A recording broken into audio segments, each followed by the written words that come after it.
President Trump is about to end the long-standing abuse of the American welfare system and ban migrants from getting free money and handouts for 5 years.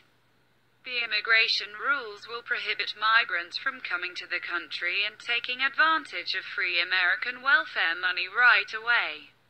It will slow down, or stop, chain migration while protecting American workers and potentially saving taxpayers' money.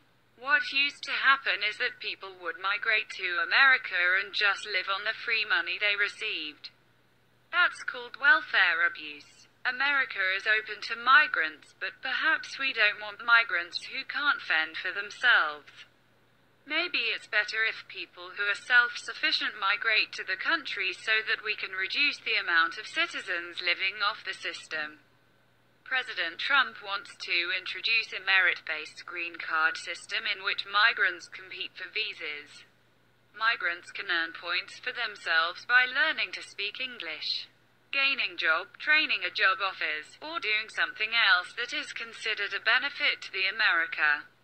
The idea seems to be that in order for America to grant visas or citizenship, the migrant has to give something back to the country.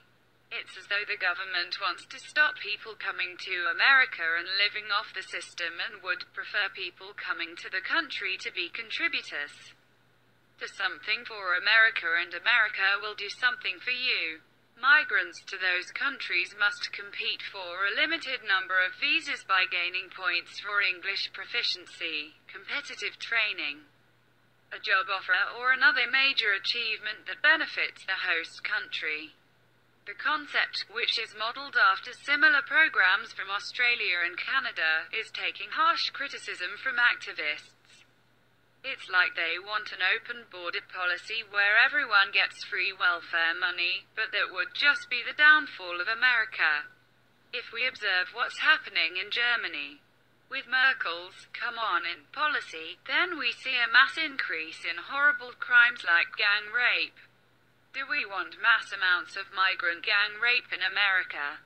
There's already enough trouble with crime in sanctuary cities that protect illegal immigrant criminals. Those folks should be deported because of their bad behavior and often violent crimes they commit on American people and even other immigrants. If America prevents immigrants from getting free benefits for 5 years, then that makes people think twice about coming here.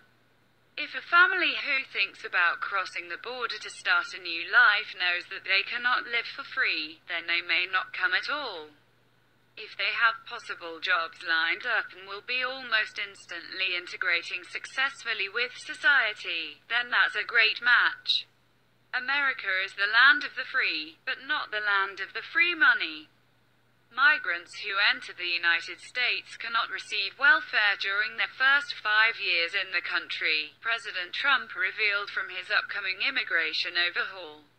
Just this week, we announced a historic immigration bill to create a merit-based green card system that ends the abuse of our welfare system, stops chain migration, and protects our workers and our economy, he stated on his weekly radio address. As an example, you cannot get welfare for 5 years when you come into our country. You cannot just come in like in past weeks, years, and decades. You come in immediately and start picking up welfare. For 5 years, you have to say you will not be asking or using our welfare systems. Compare that to Germany, where Chancellor Angela Merkel opened the border to millions of unvetted migrants who can't speak German and lack employable skills, which dooms them to perpetual welfare paid by German taxpayers, and boredom that manifests into terrorist attacks against, once again, German taxpayers. Last year, the German government admitted that only 2.8% of over 1.2 million migrants had gotten a job, but even then those statistics might be exaggerated, according to journalist Chris Manahan. They said back in July only 55 out of 1 million migrants had got jobs with any major firms, and 50 of those jobs were working at the post office, he reported. 2/3 or more of these migrants are illiterate in their own languages. They came because Merkel promised them free money if they can just make it into the country. What in tarnation would be a good reason for any country to accept illiterate people who don't work?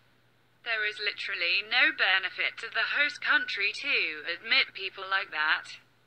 I know it sounds mean to say this, but they don't offer anything to the country other than leeching the system of funds, and it's a complete downgrade to the population.